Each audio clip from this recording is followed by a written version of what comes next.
क्या तुमने कभी खुद से ये सवाल किया है, मैं कौन हूँ, इस दुनिया में मेरा उद्देश्य क्या है? अगर हाँ, तो ये कहानी तुम्हारे लिए ही है। यह सिर्फ एक साधारण लड़के की कहानी नहीं, बल्कि उस जिज्ञासा की कहानी है जो इंसान को महान बना देती है। ये कहानी है उस युवा की जिसने कभी भी बिना तर्क कुछ भी स्वीकार नहीं किया, जिसकी आंखों में सवाल थे और जिसका मन जवाब खोजने के लिए बेचैन था। ये कहानी है युवा नरेंद्र की, यानी स्वामी विवेकानंद की, जिनकी सोच ने पूरी दुनिया को बदल दिया।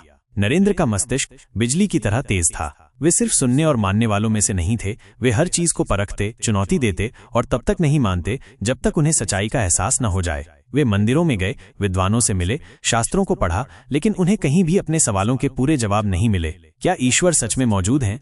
अगर हैं, तो क्या कोई उन्हें देख सकता है? ये वे सवाल थे जो नरेंद्र को रातों को जगाए रखते थे। उनकी यही जिज्ञासा, उनका यही साहस और उनके सवालों की यही आग उन्हें उस राह पर ले गई जहां से उनका जीवन हमेशा के लिए बदल गया। सत्य की इस खोज ने उन्हें एक साधारण युवक से एक महान विचारक, संत और प्रेरणा स्रोत बना दिया। तो अगर तुम्हारे अंदर भी सवाल उठते हैं, अगर तुम भी सच को जानना चाहते हो, तो जुड़ो इस अद्भुत यात्रा में जहां एक युवा का संघर्ष, उसकी खोज और उसका आत्मबोध हमें जिंदगी को एक नए नजरिए से देखने के लिए मजबूर कर देगा। सत्य उन्हीं को मिलता है जो उसकी खोज में अपनी पूरी आत्मा लगा देते हैं। क्या तुम तैयार हो इस सफर के लिए? 19वीं शताब्दी के उत्तरार्ध में कलकत्ते का एक दत्त परिवार अपनी सुसंस्कृत कुलीनता के कारण प्रसिद्ध था। इस परिवार के मुख्य कर्णधार श्री दुर्गाचरण दत्त एक पुत्र के जन्म के बाद सिद्धार्थ के पथ पर चल पड़े थे। पिता के संन्यास लेने के पश्चात पुत्र विश्वनाथ दत्त अपनी माता की छत्र छाया में पलते रहे। ये आगे चलकर कलकत्ता हाईकोर्ट के मुख्तार बने। इन्होंने काफी धन अर्जित किया, परिचार को ठाठ बाट से रखा, बराबर शाह खर्च की उपाधि पाई। इनके द्वार से कोई भी दीन कभी निराश नहीं लौटा। संगीत से इन्हें बहुत प्रेम था। इनके धार्मिक विचार हिंदू धर्म की रूढ़िवादिता की सीमा के बंधन को स्वीकार नहीं करते थे। बाइबल के अध्ययन से इन्हें ईसाई धर्म का पूर्ण ज्ञान था। तत्कालीन शिक्षित समाज की विचारधारा से वे परिचित थे। उनकी धर्मपत्नी भुवनेश्वरी देवी सरल हृदया और धर्मपरायणा थीं। अपनी सूझबूझ, कार्यकुशलता और वैरशीलता के कारण वे सबकी प्रिय थी। बहुत दिनों तक भुवनेश्वरी देवी की गोद में कोई पुत्र नहीं था। उन्हें पुत्र प्राप्त करने की उत्कट अभिलाषा थी। वे शिव भक्त थीं। शिव की आराधना करते समय वे बराबर इसी वरदान के लिए अपना आंचल फैलाती। उनके हृदय में अक्सर यह भाव उमड़ता कि वाराणसी जाकर विश्वेश्वर के मंदिर में अर्घ्य अर्पित करें, किंतु उन दिनों यातायात की असुविधा के कारण कलकत्ते से बनारस जाना विशेषकर स्त्रियों के लिए सहज नहीं था। अतः उन्होंने किसी संबंधी को जो काशी वास करती थीं, लिखा कि उनकी ओर से वे विश्वनाथ को अध्यम दें और पुत्र का वरदान मांगे। उक्त महिला ने भुवनेश्वरी देवी के इस आग्रह को सहर्ष स्वीकार किया। जब काशी में विश्वनाथ को अर्घ्य अर्पित कर दिया गया, तब भुवनेश्वरी देवी को पूर्ण विश्वास हो गया कि उनकी आराधना सुन ली गई और अवसर आने पर उसका फल प्राप्त होगा। एक दिन वे पूरे दिन शिव आराधना में रत रहीं। रात में उन्होंने एक स्वप्न देखा कि जगतपति शिव एक शिशु का रूप धारण कर उनकी गोद की शोभा बढ़ा रहे हैं। जब उनकी नींद खुली तो स्वप्न पर विश्वास ही नहीं हो रहा था। फिर भी उनका अंतर्मन हर्षित था और वे पुनः शिव पूजा करने लगीं। उनके अंतर से एक ध्वनि सुनाई पड़ी, उनका स्वप्न भविष्य ही सत्य का रूप धारण करेगा। कुछ दिन के बाद सोमवार 12 जनवरी 1863 के उपाकाल में उन्होंने गोद भरी एक अत्यंत ही सुकुमार नन्हा सा बालक। भुवनेश्वरी देवी के स्वप्न ने वास्तविकता का रूप धारण किया। उस दिन मकर संक्रांति थी, हिंदुओं का शुभ पर्व। असंख्य नर नारी प्रातःकाल गंगा स्नान के बाद भगवान शिव की उपासना में व्यस्त थे। मानो उनके अवचेतन मन इस शिशु रूप शिव का आह्वान कर रहे थे। माता ने नवजात शिशु को शिव का प्रसाद समझकर वीरेश्वर नामकरण किया। पीछे चलकर वीरेश्वर का नाम नरेंद्र नाथ पड़ा, किंतु माँ उन्हें नीलू, वीरेश्वर का छोटा संस्करण नाम से ही संबोधित करती। नरेंद्र बचपन में बहुत ही नटखट थे। उनके नटखटपन से सभी हार मान जाते थे। उन पर तरह तरह के अनुशासन के प्रयोग किए गए, किंतु व्यर्थ। अंत में भुवनेश्वरी देवी ने एक अनोखा तरीका अपनाया। जब कभी ये खीज उत्पन्न करने वाली शरारत करते तो माता आंगन में खड़ा कर शिव शिव का उच्चारण करते हुए उन पर ठंडा पानी उंडेल देती और कहती कि यदि वे अपनी श्राद्ध नहीं सुवारेंगे तब वे न शिव के प्यारे बन सकेंगे, न शिव उन्हें कैलाश पर्वत पर ही कभी बुलाएंगे। इसके बाद कुछ समय के लिए वे बिल्कुल शांत और स्थिर हो जाते। कभी कभी माँ उनकी शरारत से ऊब कर कह उठती, मैंने शिव से एक पुत्र मांगा और उन्होंने अपना दानव भेज दिया। बालक नरेंद्र के हृदय में साधुओं के प्रति एक विशेष प्रकार की आसक्ति थी। उनके द्वार पर जब भी कोई साधु उपस्थित होता, वे फूले न समाते और कुछ न कुछ अवश्य उसे दे देते। एक दिन वे बाहर खड़े थे। उसी समय एक साधु आया। नरेंद्र एक नई धोती पहने हुए थे। उन्होंने तुरंत ही उसे खोलकर साधु को भेंट कर दी। साधु ने उसे अपने सर पर बांध लिया और आगे बढ़ गया। पूछने पर नरेंद्र ने कहा, साधु ने भिक्षा मांगी, अतः मैंने उसे अपना कपड़ा दे दिया। अब जब भी कोई साधु संत द्वार पर आता, नरेंद्र को कमरे में बंद कर दिया जाता। परंतु इससे क्या हुआ? कमरे की एक एक चीज वे खिड़की से बाहर उस साधु को भेंट स्वरूप फेंकते जाते। कैसी शरारत है ये! लोगों की नाक में दम था। नरेंद्र की बड़ी बहनें उनके चुलबुलेपन से परेशान हो जाती। जब वे उन्हें पकड़कर सजा देने के लिए उनका पीछा करती तो वे किसी खुले नाले में जा छिपते और उन्हें चिढ़ाते हुए कहते कि अब वे उन्हें यहाँ नहीं छू सकती। बचपन के एक नटखटपन का चिन्ह नरेंद्र के शरीर पर मृत्यु पर्यंत बना रहा। एक बार मित्रों के साथ लड़ते हुए वे बरामदे से नीचे गिर गए। एक बड़े पत्थर से सर टकराकर फूट गया। इसका निशान उनके प्रशस्त शुभ ललाट पर दाहिने नेत्र के ऊपर बराबर बना रहा। नरेंद्र को पशु पक्षियों से विशेष मोह था। घर की गाय और बछड़े के साथ चे अक्सर खेलते रहते। मैना, तोता, कबूतर, मोर आदि के अतिरिक्त बकरियां, बंदर और घोड़े उनके पालतू थे। नौकरों या साइसों से वे मैत्री भाव से व्यवहार करते थे। उनको जो भी प्यार दर्शाता वे तुरंत उसके अधीन हो जाते थे। कहा जाता है कि माता की गोद बच्चों की प्रथम पाठशाला है। नरेंद्र की प्रारंभिक शिक्षा इसी पाठशाला में हुई। माता भुवनेश्वरी देवी उन्हें भाव सहित रामायण महाभारत की कहानियां सुनाया करती थीं। उन्होंने ही सर्वप्रथम बंगला और अंग्रेजी के अक्षर ज्ञान कराए। रामायण की कथा का प्रभाव बालक नरेंद्र पर विशेष रूप से पड़ा। जहां कहीं रामायण पाठ होता उसे सुने बिना इन्हें चैन नहीं मिलता। हनुमान के प्रसंग में उनका मन विशेष रूप से रम जाता। एक बार उन्होंने सुना कि लंका में केले के बाग में हनुमान बैठकर केले खाया करते थे। कथा समाप्त होने पर नरेंद्र एक केले के बगीचे में रात तक बैठे रहे, केले खाते हुए हनुमान की झलक देखने के लिए। एक दिन नरेंद्र सीताराम की मूर्ति खरीद लाए। प्रायः प्रतिदिन उसकी पूजा करते करते ध्यानमग्न हो जाते।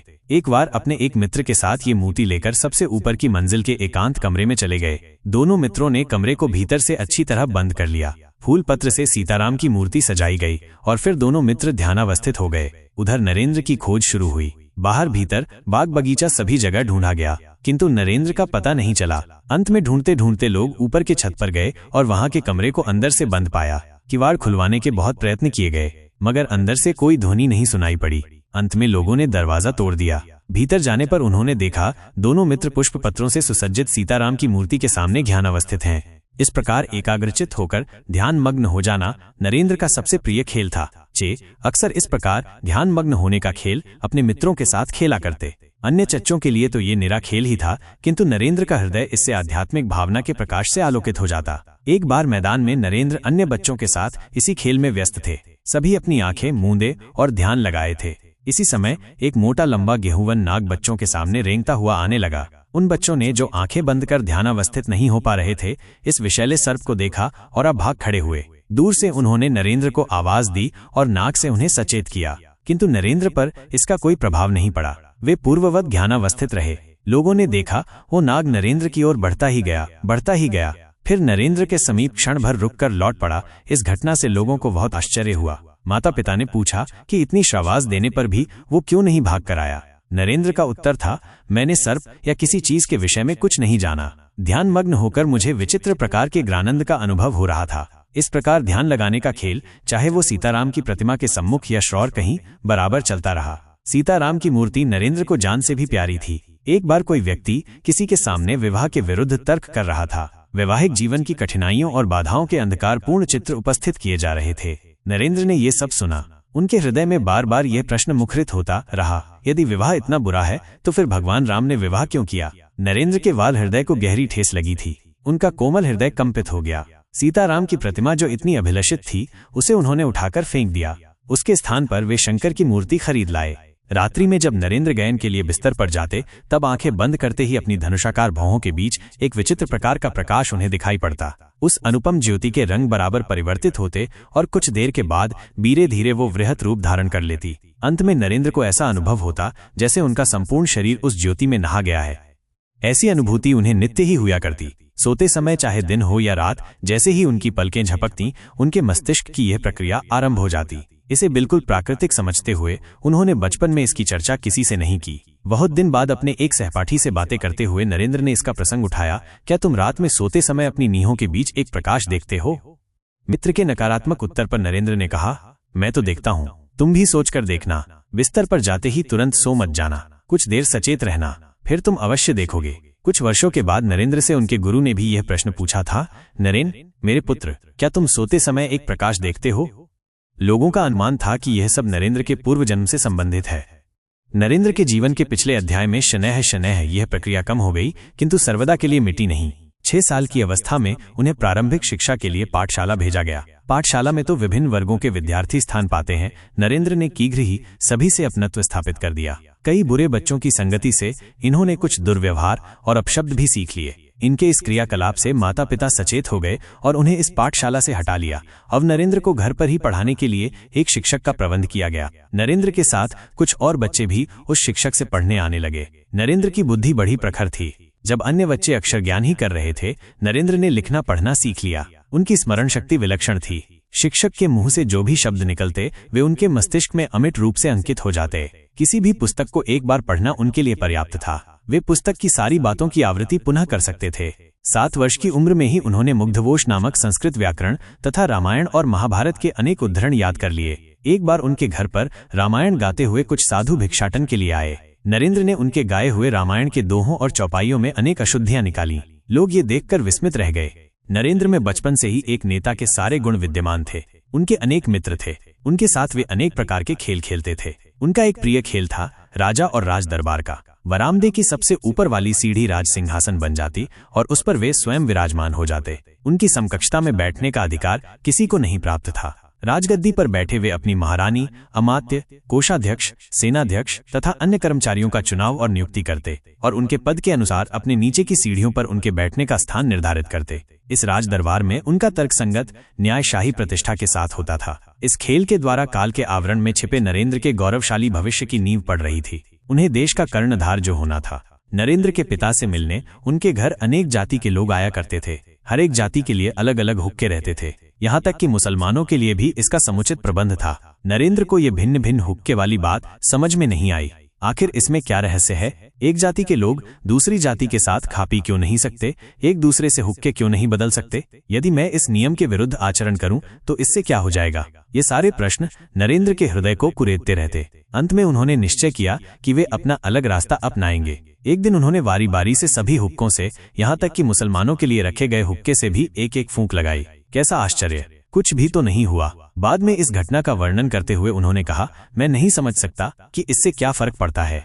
सन 1870 में जब नरेंद्र 7 साल के थे, तब पंडित ईश्वरचंद्र विद्यासागर की संस्था में पढ़ने आए। यहाँ आते ही संस्था के सभी शिक्षक उनकी अलौकिक प्रतिभा से अवगत हो गए। किंतु नरेंद्र अभी भी इतने चंचल थे कि कभी अपनी पुस्तकों के साथ नहीं बैठते थे।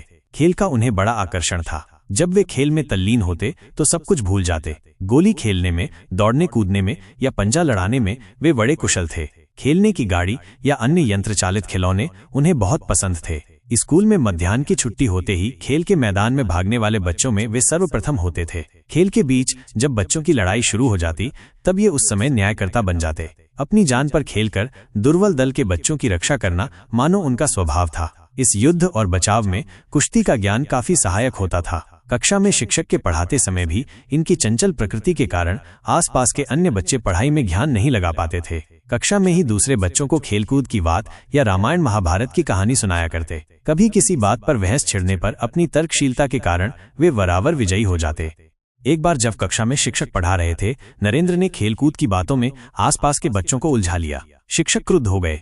उन्होंने नरेंद्र तथा साथ के बच्चों से तुरंत के पढ़ाए हुए विषय पर प्रश्न पूछे। सभी बच्चे मौन थे, परंतु नरेंद्र ने खड़े होकर सभी प्रश्नों के सही उत्तर दिए। नरेंद्र की स्मरण शक्ति सचमुच अजीब थी। बातें करते हुए वे भी शिक्षक के द्वारा पढ़ाई जाती हुई चीज को याद रख सकते थे। शिक्षक ने पुनः जानना चाहा कि आखिर बातें कौन कर रहा था। बच्चों ने नरेंद्र की थ्रोर उंगली उठाई, किंतु शिक्षक को उन पर विश्वास नहीं हुआ। उन्होंने उन सभी बच्चों को खड़े रहने की सजा दी जो बातों में तल्लीन थे। सभी बच्चे खड़े हुए, साथ ही साथ नरेंद्र भी। शिक्षक ने कहा, तुम्हें नहीं खड़ा होना है। मगर नरेंद्र ने उत्तर दिया, मुझे अवश्य खड़ा होना चाहिए क्योंकि मैं भी बातें कर रहा था। और वे खड़े रहे। इन्हीं दिनों शिक्षकों ने नरेंद्र को बताया कि उन्हें अंग्रेजी भी पढ़नी है। नरेंद्र इसके लिए तैयार नहीं थे। अंग्रेजी तो विदेशी भाषा है, भला उसे उन्हें क्यों पढ़ना चाहिए? शिक्षकों के द्वारा बाधित होने पर वे रोते हुए अपने माता पिता के पास पहुंचे। उनके बहुत समझाने पर अंग्रेजी पढ़ने के लिए तैयार हुए। अंग्रेजी आरंभ करने के बाद उनके माता पिता या शिक्षकगण चकित रह गए। कुछ ही महीनों में उन्होंने अंग्रेजी भाषा में काफी उन्नति कर ली। नरेंद्र अन्याय के विरोध में बराबर आगे रहते थे। उनके स्कूल में एक क्रूर प्रकृति के शिक्षक थे। एक दिन किसी लड़के की शरारत पर उन्होंने उसे भयंकर सजा दी। असहाय विद्यार्थी आंसू बहाए जा रहा था और शिक्षक महाशय उसे बुरी तरह पीटे जा रहे थे। नरेंद्र ने ये दृश्य देखा तो देखते ही रह गए। घबराहट और रोष के कारण उनका सारा शरीर कांप रहा था। साथ ही धैर्य खो बैठने के पागलपन में वे ठठाकर हंसने लगे। उस शिक्षक ने जब नरेंद्र को हंसते हुए पाया तो मानो आग में घी पड़ गया। उनकी क्रोधाग्नि और प्रज्वलित हो उठी। उन्होंने नरेंद्र का कान खींचकर निर्दयता से पीटना शुरू किया। नरेंद्र रोते गए, चिल्लाते गए, लेकिन उससे कोई लाभ नहीं हुआ। उनके कान इस तरह खींचे गए कि उनसे रक्त प्रवाहित होने लगा, किंतु शिक्षक को दया नहीं आई।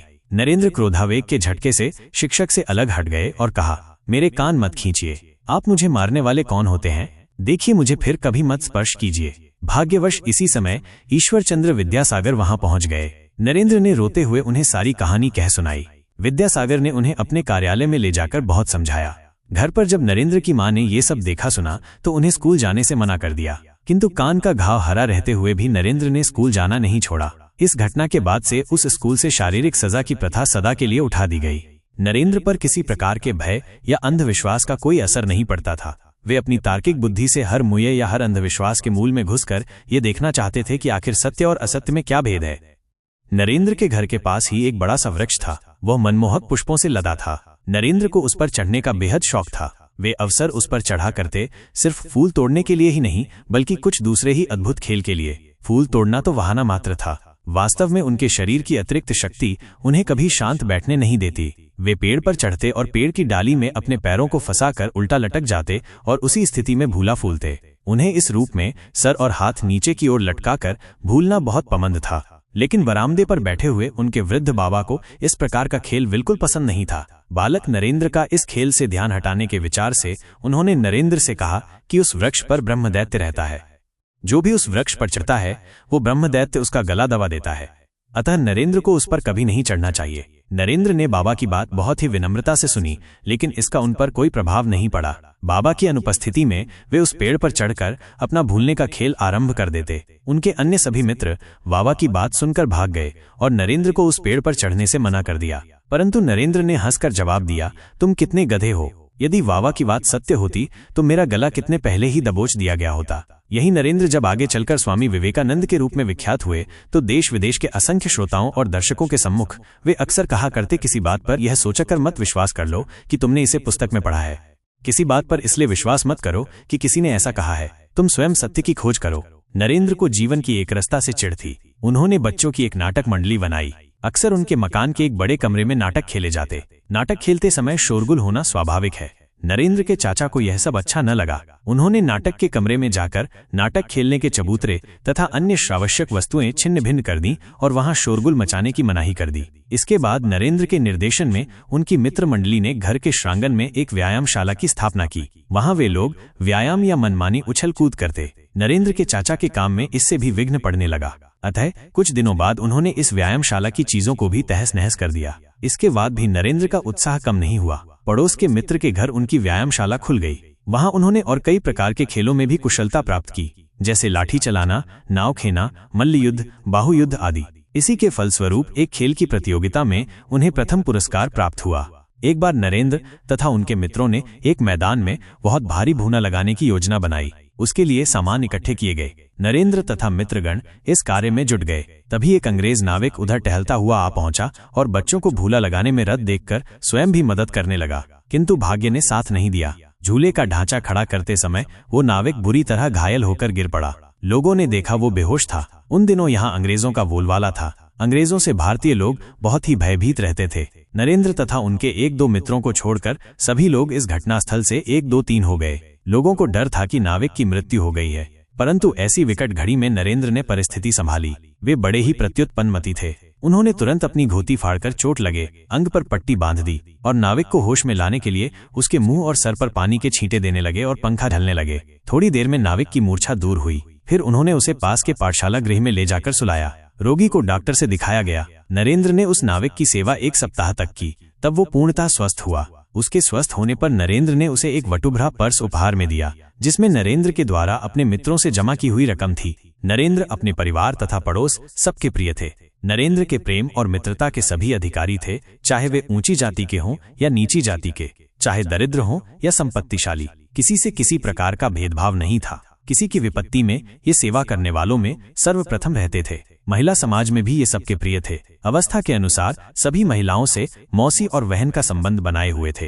पाठशाला में नरेंद्र की विशेष अभिरुचि थी। वे मित्रों में चंदा इकट्ठा करते, चंदे के अधिक भाग की पूर्ति अपनी जेब से करते, फिर मित्रों सहित भोजन बनाने में जुट जाते। खेल खेल में खाना बहुत ही चटपटा और स्वादिष्ट बन जाता। इसके बाद सब मिलकर बड़े चाव से अपने बनाए हुए भोजन का स्वाद लेते। नरेंद्र हर खेल में अपने मित्रों के नेता बने रहते। वे अक्सर मित्र मंडली को कलकत्ते के दर्शनीय स्थान दिखाने ले जाते थे। कभी अजायब घर, कभी चिड़ियाघर, कभी कोई प्रसिद्ध उद्यान, कभी गंगा का तट। एक बार जब वे मित्रों के साथ इसी प्रकार की सैर के बाद नाव से घर लौट रहे थे तो उनका एक मित्र अचानक बहुत अस्वस्थ हो गया। नाविक इससे बहुत क्रुद्ध हुआ और उसने उन बच्चों से नाव साफा करने को कहा, मगर बच्चों ने इनकार कर दिया। जब नाव तट पर लगी तो नाविक ने किसी भी बच्चे को नाव से उतरने नहीं दिया और उन्हें बुरी तरह जलीकटी सुनाने लगा। आंख बचाकर नरेंद्र नाव से कूदकर किनारे पहुंच गए। गंगा के तट पर उन समय 2 अंग्रेज सैनिक टहल रहे थे। उनसे नरेंद्र ने अपनी टूटी फूटी अंग्रेजी में सारी बातें कह सुनाई और मित्रों को बचाने के लिए सहायता मांगी। सैनिकों ने बालक नरेंद्र की सारी बातें बहुत ही प्यार से सुनी और नरेंद्र के साथ घटनास्थल पर पहुंचे। नरेंद्र के साथ भंगरेज सैनिकों को देखते ही नाविक सहम गया और उनके रोब मरे शब्दों को सुनने के पहले ही उसने सभी बच्चों को नाव से उतार दिया। नरेंद्र के साहस से वे सैनिक बहुत ही प्रसन्न थे। उन्होंने नरेंद्र को एक नाटक देखने के लिए आमंत्रित किया। नरेंद्र ने इसके लिए उन्हें धन्यवाद दिया और वहां जाने में असमर्थता प्रकट की। इसी प्रकार की एक और घटना उल्लेखनीय है। नरेंद्र करीब 11 साल के थे। उस समय ब्रिटेन के स्वर्गीय सम्राट एडवर्ड सप्तम वेल्स के राजकुमार के रूप में भारत पधारे थे। कलकत्ते के बंदरगाह पर उनका जहाज आकर लगा था। बहुत लोग उस जहाज को देखने जाया करते थे। इसके लिए एक मुख्य अधिकारी से प्रवेश पत्र लेना आवश्यक था। उक्त अंग्रेज अधिकारी के पास प्रार्थना पत्र के साथ जाते समय द्वारपाल ने नरेंद्र को बच्चा समझकर रोक दिया। नरेंद्र हतोत्साह नहीं हुए। उन्होंने बड़े ध्यान से देखा कि प्रार्थना पत्र के साथ लोग बीच की सीढ़ी से ऊपर अंग्रेज अधिकारी के कमरे में जा रहे हैं। नरेंद्र ने उस भवन के चारों ओर घूमकर उस कमरे में पहुंचने की युक्ति निकाली। भवन के पीछे एक पतली सी सीढ़ी थी। नरेंद्र उमी सीढ़ी से ऊपर चढ़ गए।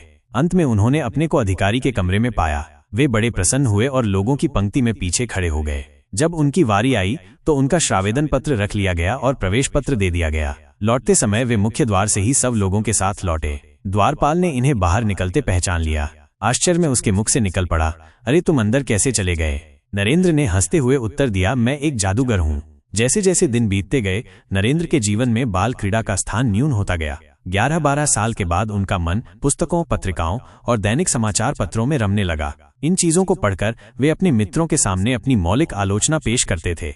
नरेंद्र को संगीत में अभिरुचि पैतृक संपत्ति के रूप में मिली थी। उनके पिता को संगीत से विशेष अनुराग था। एक बार अपने मित्र का एक गीत सुनकर नरेंद्र ने संगीत के प्रति अपने विचार प्रकट किए। सिर्फ राग और ताल से ही संगीत का जन्म नहीं होता, इससे एक भाव की अभिव्यक्ति होती है। क्या सिर्फ स्वर के उतार चढ़ाव से ही गाए हुए गीत की प्रशंसा होती है? गीत का अंतर्निहित भाव गायक के हृदय की भावना को जगाता है। नपे तुले शब्दों के साथ स्वर और ताल पर पूरा ध्यान देना चाहिए। गीत जिसका भीतरी भाव गायक के हृदय से प्रस्फुटित नहीं होता वो संगीत नहीं होता, वो संगीत नहीं है। सन 1877 में जब नरेंद्र 14 साल के थे उनके पिता की नियुक्ति रायपुर, मध्य प्रदेश में हो गई। कुछ दिनों के बाद पिता ने नरेंद्र के संरक्षण में परिवार को रायपुर बुलाया। उन दिनों कलकत्ते से रायपुर तक रेलगाड़ी का मार्ग नहीं बना था। नागपुर के बाद बैलगाड़ी की सवारी ठीक की गई। कहीं निर्जन पथ, कहीं घना जंगल। मौसम सुहावना था। प्रकृति अपने आंचल से अनुपम सौंदर्य राशि बिखेर रही थी। विस्तृत नभ के नीचे नरेंद्र के लिए ये बैलगाड़ी की यात्रा अत्यंत ही दिलचस्प रही।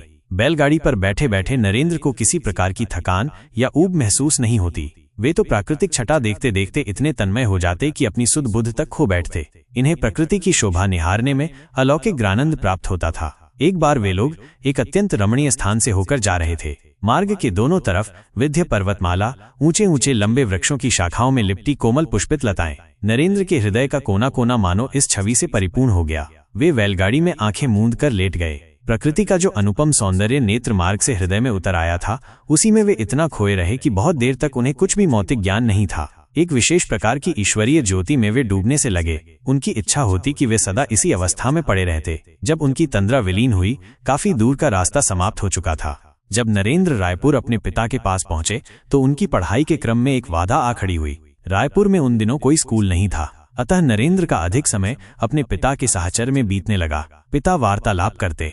नरेंद्र को इस प्रकार के वार्तालाप एवं वाद विवाद में विशेष रुचि थी। पिता ने पुत्र के मस्तिष्क को अच्छी तरह देखा, परखा और उसे आवश्यकता अनुसार बौद्धिक आहार देकर परिपुष्ट बनाया। विश्वनाथ दत्त का विश्वास था कि शिक्षा का मुख्य उद्देश्य विचार शक्ति को सबल बनाना है, नरेंद्र का मस्तिष्क बराबर ही विभिन्न विषयों के स्वतंत्र चिंतन भोर मनन से क्रियाशील रहा। विश्वनाथ दत्त के घर अक्सर विद्वान लोगों की जमघट बनी रहती। नरेंद्र बड़ी तन्मयता से उनके वाद विवाद सुनते और उसमें भाग लेते। कुछ ही दिनों में वहां के लोग नरेंद्र के मेधावी मस्तिष्क से पूर्णतः परिचित हो गए। अगर कभी किसी के द्वारा इन्हें बौद्धिक मान्यता नहीं मिलती तो इनका महा इन्हें कभी शांत नहीं रहने देता। ऐसे अवसरों पर ये बहुत ही उत्तेजित हो जाते और तरह तरह के तर्क के द्वारा अपनी बात सही सिद्ध करने का प्रयत्न करते। इन्हें शांत करने के विचार से लोग अंत में उनसे क्षमा मांगा करते। नरेंद्र का व्यक्तित्व ही कुछ इस प्रकार का था कि सभी को उनके सामने झुकना पड़ता। यहाँ रायपुर में उन्होंने अपने मित्रों का चुनाव बड़ी सावधानी के करना शुरू किया। तीक्ष्ण बुद्धि के लड़के जिनसे नरेंद्र वाद विवाद कर सकते थे वे ही इनके अभिन्न मित्र बने। साधारण या मंद बुद्धि के बालक जो बराबर इनका नायकत्व स्वीकार करते और इनके पीछे पीछे चलते, उनकी मित्रता में इन्हें कोई रस नहीं मिलता था। नरेंद्र को बचपन से ही पूर्व जन्म के सिद्धांत पर विश्वास था। अक्सर अपने मित्रों से वे इस विषय पर चर्चा छेड़ देते। बचपन में जब वे किसी खास नई वस्तु को देखते या किसी विशेष व्यक्ति से मिलते तो उन्हें ऐसा भास होता जैसे वे इनसे पूर्व परिचित हैं। वे इसके लिए अपने मस्तिष्क को कुरेदते कि जिससे पता चले कि उन्होंने इस वस्तु को या इस व्यक्ति को सर्वप्रथम कहाँ देखा है, किंतु इसका कोई परिणाम नहीं निकलता। उनके स्मरण के सभी प्रयत्न विफल हो जाते। बाद में उन्होंने इस विषय पर इस प्रकार कहा था, एक बार किसी विशेष स्थान पर मैं अपने मित्रों के साथ बातें कर रहा था। अचानक कुछ ऐसी चर्चा छिड़ गई कि मेरे मस्तिष्क में एक स्मृति कौंध गई। मुझे ऐसा लगा कि अतीत में कभी इस जगह, इसी मकान में, इन्हीं लोगों के साथ इसी प्रकार की चर्चा छिड़ी हुई थी। पीछे मैंने विचार किया कि ये सब पूर्व जन्म के सिद्धांत के कारण होता है, मगर पुनः मैंने सोचा कि इस विषय पर कोई भी निष्कर्ष तर्कसंगत नहीं है। अब मैं विश्वास करता हूं कि अपने इस जन्म के पहले मुझे किसी न किसी प्रकार से उन चीजों की और उन लोगों की झलक अवश्य मिली है जिनसे मुझे इस जन्म में संबंध है। इस प्रकार की याद अक्सर मुझे जीवन पर्यंत आती रही है। रायपुर में यद्यपि नरेंद्र किसी स्कूल में पढ़ने नहीं गए, फिर भी उनका बौद्धिक विकास निरंतर होता रहा। उनका जीवन कभी भी नीरस नहीं बना। करीब 2 साल बाद सन 1876 में विश्वनाथ दत्त अपने परिवार के साथ कलकत्ता लौट आए। नरेंद्र को पुनः स्कूल में डाल दिया गया। स्कूल के अधिकारियों ने इसका कोई विरोध नहीं किया क्योंकि वे नरेंद्र की मानसिक क्षमता से परिचित थे। 1 साल के बाद ही नरेंद्र को प्रवेशिका परीक्षा देनी थी, अतः उन्हें 3 साल की पढ़ाई 1 साल में पूरी करनी थी। नरेंद्र बड़ी लगन से अपने काम में लीन हो गए। कक्षा की पढ़ाई उनकी ज्ञान पिपासा को शांत करने में असफल रही। वे कक्षा की पढ़ाई के अतिरिक्त अंग्रेजी और बंगला साहित्य तथा भारतीय इतिहास की अनेक प्रामाणिक पुस्तकें पढ़ने में व्यस्त रहे। फलस्वरूप श्रेणी के अध्ययन क्रम में कुछ बाधाएं उपस्थित हो गईं। परीक्षा के लिए निर्धारित पुस्तकों पर वे पूरा ध्यान नहीं दे सके। इस विषय पर उन्होंने कहा है, प्रवेशिका परीक्षा के ठीक 2 दिन पहले मुझे मालूम हुआ कि मुझे ज्यामिति का बहुत ही अल्प ज्ञान है। तब मैंने सारी रात जगकर इस विषय का अध्ययन करना शुरू किया। इस प्रकार 24 घंटों में मैंने ज्यामिति की 4 पुस्तकों पर अपना अधिकार जमा लिया। इस प्रकार उन्होंने प्रवेशिका परीक्षा दे डाली और इसमें प्रथम श्रेणी में उत्तीर्ण हुए। इस साल इस स्कूल से प्रथम श्रेणी में सिर्फ नरेंद्र का ही नाम था। पिता फूले नहीं समाये। उन्होंने पुरस्कार स्वरूप नरेंद्र को कलाई की घड़ी खरीद दी। इस 1 साल के स्कूल जीवन में विभिन्न विषयों पर अनेक पुस्तकों को पढ़ते पढ़ते नरेंद्र ने अध्ययन का सहज तरीका ढूंढ निकाला था। वे लेखक के विचार को बिना उसकी किताब की प्रत्येक पंक्ति पढ़े ही आसानी से समझ जाते थे। किताबें पढ़ते पढ़ते उनके मस्तिष्क को एक विचित्र क्षमता प्राप्त हो गई थी कि किसी उद्धरण की प्रथम और अंतिम पंक्ति पढ़कर वे संपूर्ण अनुच्छेद का अर्थ समझ जाते थे। पीछे जाकर तो उनके मस्तिष्क की ग्राह्य शक्ति का इतना विकास हुआ कि प्रथम और अंतिम पंक्ति पढ़कर संपूर्ण पृष्ठ की बात समझने लगे। अपनी इस अनोखी मानसिक शक्ति के विषय में उन्होंने कहा, जब कहीं लेखक वाद विवाद के द्वारा अपनी बात के स्पष्टीकरण के लिए 4-5 पृष्ठ या इससे भी अधिक पृष्ठ ले लेता, वहां मैं कुछ पंक्तियों को पढ़कर ही उनके तर्क के झुकाव को समझ लेता। इस प्रकार नरेंद्र को पुस्तकों के पढ़ने और समझने में बहुत ही कम समय लगता। चित्त की एकाग्रता के द्वारा ही उन्होंने अपने मस्तिष्क की ऐसी विलक्षण शक्ति का विकास किया था। इसी कारण अपने छोटे से जीवन में उन्होंने इतना प्रचुर पांडित्य प्राप्त कर लिया कि जिसे देखकर बड़े बड़े वयोवृद्ध विद्वान चकित रह गए। नरेंद्र के स्कूल का जीवन अब समाप्त हो गया था। उनका चुहल भरा चपल बालपन अब युवा की गंभीरता में परिणत हो रहा था। उनके चौड़े वक्ष और मांसल भुजाओं में यौवन की स्फूर्ति लहरा रही थी। स्कूल के बाद नरेंद्र 1 साल तक प्रेसिडेंसी कॉलेज में पढ़ते रहे, फिर स्कॉटिश पादरियों के द्वारा स्थापित स्कॉटिश चर्च कॉलेज में पढ़ने चले गए। प्रवेशिका परीक्षा के समय इन्हें 1 साल के अंदर 3 साल की पढ़ाई पूरी करने के लिए कठिन परिश्रम करना पड़ा था। इसने इनके स्वास्थ्य को हिला दिया। ये अस्वस्थ रहने लगे, अतः जलवायु परिवर्तन के लिए इन्हें गया जाना पड़ा। वहां कुछ माह तक स्वास्थ्य लाभ करने के पश्चात वे फिर कॉलेज की प्रथम परीक्षा के समय कलकत्ता लौट आए और परीक्षा दे डाली। इस बार इनको द्वितीय स्थान मिला। नरेंद्र कभी भी पाठ्य पुस्तकों के बंधन में नहीं बंधे। उनका मानस ज्ञान क्षेत्र में स्वच्छंद विचरण करता। कॉलेज के इन प्रथम 2 वर्षों की अवधि में उन्होंने पश्चिमी तर्कशास्त्र की प्रामाणिक पुस्तकों का घोर अध्ययन किया। इसी तरह कॉलेज के अंतिम 2 वर्षों में पश्चिमी दर्शन शास्त्र और विभिन्न यूरोपीय राष्ट्रों के प्राचीन एवं अर्वाचीन इतिहास का मनन चिंतन किया। इन्हें अपनी तीव्र स्मरण शक्ति पर पूर्ण विश्वास था, इसलिए पाठ्य पुस्तकों की पढ़ाई वे परीक्षा के निकट के दिनों के लिए रख छोड़ते थे। स्नातक परीक्षा को जब सिर्फ 1 माह शेष रह गया, तब नरेंद्र को अपनी पाठ्य पुस्तकों की याद आई। उन्हें ध्यान आया कि उन्होंने ग्रीन द्वारा लिखित यूरोप का इतिहास, जो उनके वर्ग के लिए निर्देशित था, उसका अध्ययन अभी तक नहीं किया है। दुर्भाग्यवश वो पुस्तक भी उनके पास नहीं थी। बाद में जब उन्हें वो पुस्तक मिली, तब उन्होंने प्रण कर लिया कि जब तक वे इसका पूर्ण ज्ञान नहीं प्राप्त कर लेंगे, तब तक अपने कमरे से बाहर नहीं जाएंगे। 3 दिनों में उन्होंने उस पुस्तक पर अच्छी तरह अधिकार जमा लिया। इस प्रकार उन्होंने परीक्षा के पूर्व चाय कॉफी पी कर रात भर जागकर पढ़ा। आखिर स्नातक की अंतिम परीक्षा का दिन आया, किंतु नरेंद्र की मनः स्थिति आज अचानक अजीब सी हो गई थी। कॉलेज की परीक्षाओं की निरर्थकता उनके मन को कचोटने लगी। भला इन परीक्षाओं का जीवन से क्या लगाव है? इनका क्या महत्व है? क्या इन्हीं का अनुसरण जीवन का एकमात्र लक्ष्य है? नरेंद्र के हृदय में अंतर्द्वंद्व का तूफान चल रहा था, परीक्षा दें या न दें। कुछ देर के पश्चात तूफान शांत हुआ और हृदय से एक प्रतिध्वनि आई, नहीं। जिस ज्ञान से जीवन का सत्य उद्भासित नहीं होता, वो ज्ञान नहीं है। जीवन का सत्य तो ईश्वर के प्रेम से आलोकित होता है। नरेंद्र अपने छात्रावास के एक सहपाठी के कमरे के द्वार पर खड़े थे। उनकी मंत्रमुग्ध दृष्टि अपने परिवेश से परे किसी अदृश्य को देखने में तन्मय थी। हृदय वीणा के तार पर भगवत महिमा का राग भंकृत हो उठा। वे सर्वशक्तिमान ईश्वर के सर्वव्यापी विराट रूप पर आधारित एक भजन गाने लगे। इस भजन के बोल उनके हृदय से प्रस्फुटित हो रहे थे, अतः गीत के स्वर अत्यंत ही भावहीने थे। वे इतने भाव विभोर थे कि उन्हें न परिस्थिति का ज्ञान था, न समय का। इस प्रकार गाते गाते 6 बज गए। उनके सहपाठी उनकी इस बदली हुई मनस्थिति से शंकित हो गए। बहुत सोच विचार कर उन्होंने नरेंद्र को परीक्षा प्रारंभ होने के समय की याद दिलाई, किंतु व्यर्थ। नरेंद्र ने उस पर एक क्षण भी ध्यान नहीं दिया। उस दिन उनके मित्र उन्हें परीक्षा भवन में किसी भी तरह लिवा जाने में सफल नहीं हो सके, परंतु दूसरे दिन उनके मित्रों ने उन्हें विवश कर परीक्षा भवन में बैठा दिया। किसी तरह नरेंद्र ने उस दिन प्रश्नोत्तर लिखे। स्नातक की परीक्षा इस प्रकार अनिच्छापूर्वक नरेंद्र ने पूरी की। फिर भी परीक्षाफल में वे उत्तीर्ण घोषित हुए। नरेंद्र के कॉलेज के प्राध्यापक गण उनके प्रतिभाशाली व्यक्तित्व से प्रभावित थे। ये प्राध्यापक चाहे हिंदुस्तानी हो या अंग्रेज, सभी को नरेंद्र के अद्वितीय मस्तिष्क की झलक मिल चुकी थी। कॉलेज के प्राचार्य हेस्टी के शब्दों में, नरेंद्र वास्तव में प्रतिभाशाली है। मैंने दूर दूर तक भ्रमण किया है, किंतु मुझे इस लड़के के समान कहीं भी प्रतिभा दिखाई नहीं पड़ी।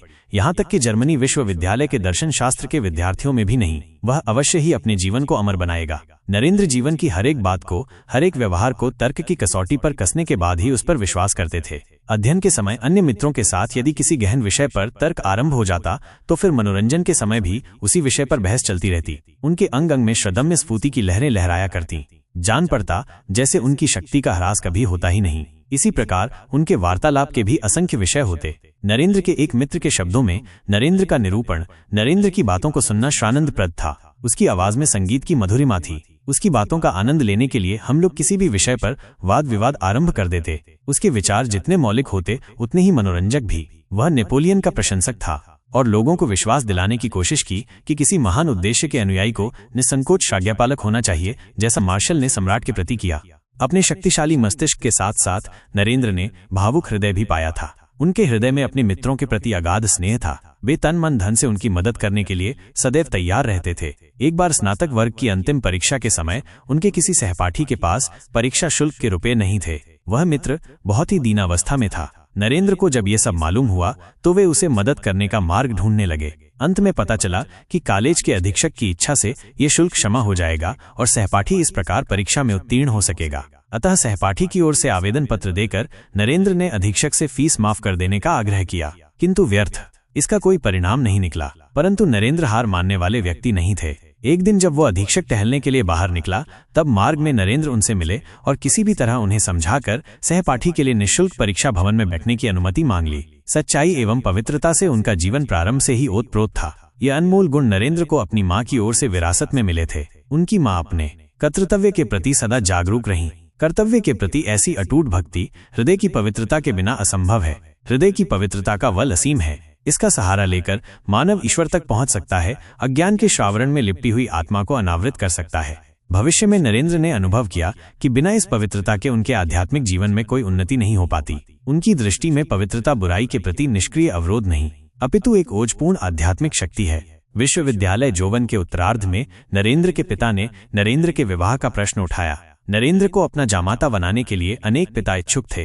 कन्यावानों की ओर से नरेंद्र को विदेश जाकर ऊंची शिक्षा प्राप्त करने के लिए पर्याप्त पैसे मिलने की भी उम्मीद थी। इनके पिता दहेज के प्रलोभन से और भी आक्षिप्त हुए, किंतु नरेंद्र को जब इसकी जानकारी हुई, उनकी श्रात्मा विद्रोह कर उठी। वे दुखी होकर कहते, तुम लोग मुझे किधर खींच रहे हो? विवाह करके मेरा सब कुछ समाप्त हो जाएगा। नरेंद्र को बचपन से ही विवाह का बंधन अप्रिय था। इन दिनों वे समाज सेवा का स्वप्न देख रहे थे। फिर भी इस विषय पर अधिक वाद विवाद कर माता पिता के हृदय को कष्ट पहुंचाना भी उन्हें अच्छा नहीं लगता था। गहराई में उतरने पर नरेंद्र अनुभव करते कि विवाह के प्रश्न को लेकर उनके मस्तिष्क के किसी कोने में थोड़ी सी हलचल थी, थोड़ा द्वंद्व था। जब वे शयन कक्ष में सोने जाते तब दो तरह के दृश्य उनके मानस पट पर बारी बारी से उभरते और विलीन हो जाते। पहला दृश्य सांसारिकता का होता, वैभव के बीच सुख और विलास का जीवन, सुंदर सुशील पत्नी और परिवार, प्रतिष्ठा, यश और कीर्ति। दूसरा दृश्य श्राध्यात्मिकता का था, एक परिव्राजक जिसने विश्व की सारी वासनाग्रों पर विजय प्राप्त कर परब्रह्म परमात्मा की अनुभूति प्राप्त की है, जीवन के सत्य को समझा है, जो वन में या पर्वतों की तराई में नीलांबर के नीचे अपने जीवन की सारी रातें बिताता है और जिसने जीवित रहने के लिए श्राहार का उत्तरदायित्व भी नियति पर छोड़ रखा है। नरेंद्र इन दोनों दृश्यों के चतुर चित्रकार थे। वे शांत क्षणों में इन्हें सामने रखकर इनमें मनचाहा रंग भरते। दोनों चित्रों का अपना अपना अलग आकर्षण था। दोनों ही चित्रों की भूमिका में नरेंद्र अद्वितीय दिखाई देते, पर न जाने क्यों नरेंद्र जितना ही सोचते, जितना ही भाव की गहराई में उतरते, दूसरे चित्र की भूमिका, सन्यासी की भूमिका, उन्हें अधिक रुचिकर प्रतीत होती। सांसारिक व्यक्ति का चित्र मांसपट पर से धीरे धीरे धूमिल होता हुआ लुप्त हो जाता। नरेंद्र के जीवन में एक ऐसा समय आया जब परिवार में किसी न किसी वजह से उनकी शादी की बातें टलती रहीं। इस बात से नरेंद्र को काफी राहत मिली। यही वजह थी कि नरेंद्र के भीतर आध्यात्मिक सवाल उठने लगे। उन्हें परमात्मा के बारे में जानने की तीव्र इच्छा होने लगी। नरेंद्र ने कई आध्यात्मिक गुरुओं और संप्रदायों से जुड़कर परमात्मा को जानने की कोशिश की, लेकिन उन्हें संतुष्टि नहीं मिली। एक दिन नरेंद्र को अपने कॉलेज के प्राचार्य की बात याद आई। प्राचार्य ने कवि वर्ड्सवर्थ की कविता एक्सकर्जन के बारे में बताते हुए कहा था कि कवि ने प्रकृति के सौंदर्य को देखकर जो अनुभव किया वो परम आनंद था। प्राचार्य ने यह भी बताया कि उन्होंने एक ऐसे व्यक्ति को देखा है जिन्होंने मानस का ये परम आनंद प्राप्त किया है, और वे हैं दक्षिणेश्वर के श्री रामकृष्ण परमहंस। नरेंद्र को याद आया कि कुछ महीने पहले सुरेंद्रनाथ मित्र के यहाँ बैठक थी। वहां श्री रामकृष्ण भी आमंत्रित थे। नरेंद्र ने उस अवसर पर एक भजन गाया था और रामकृष्ण ने इसे बहुत तन्मयता से सुना था। उन्होंने गदगद कंठ से नरेंद्र के गीत की सराहना की थी और उन्हें दक्षिणेश्वर आने के लिए आमंत्रित किया था। प्राचार्य की बात सुनकर नरेंद्र ने सोचा कि उन्हें दक्षिणेश्वर जाकर श्री रामकृष्ण से मिलना चाहिए। कौन जाने इससे उनके मन को शांति मिल जाए। उन्होंने श्री सुरेंद्रनाथ मित्र के साथ दक्षिणेश्वर जाने का निश्चय कर लिया। इस यात्रा के साथ ही नरेंद्र के जीवन में एक नए अध्याय का आगाज हुआ और यहीं खत्म होती है युवा नरेंद्र की इस सत्य यात्रा की एक और कड़ी। लेकिन ये तो बस शुरुआत है। आगे क्या होगा? क्या नरेंद्र को अपने सवालों के जवाब मिलेंगे? उनकी जिज्ञासा उन्हें और कहां तक ले जाएगी? ये सब जानने के लिए हमारे अगले अध्याय का इंतजार करें। अगर आपको ये कहानी पसंद आई हो और आप अगले पार्ट को मिस नहीं करना चाहते तो चैनल को सब्सक्राइब करें और नोटिफिकेशन बेल को ऑन करें ताकि नया अध्याय सबसे पहले आप तक पहुंचे। धन्यवाद। मिलते हैं अगले एपिसोड में।